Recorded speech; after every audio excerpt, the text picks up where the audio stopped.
Hey guys!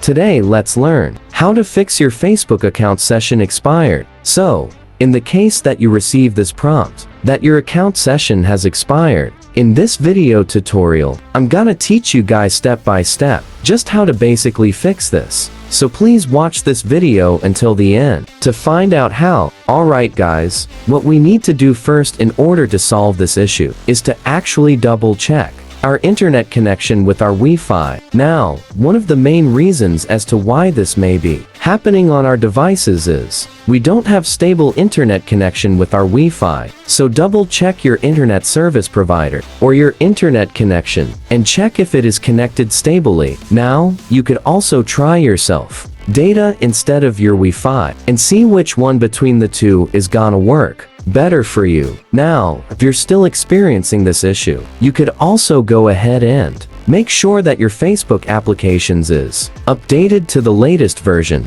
So go ahead and search for the Facebook application on your app stores. And I want you to make sure that you are using the latest version of Facebook. So if you do have an update available, go ahead and update the application to the latest version so that bugs like this would be fixed, and you are gonna have the best user experience possible. Now, in the event that you experience this issue again, that your Facebook account session has expired, just go ahead and try to log back in, and basically, that should solve your issue. And that's all for this video guys. Thank you for watching. Please like this video and subscribe as well if you guys learned something, and take care.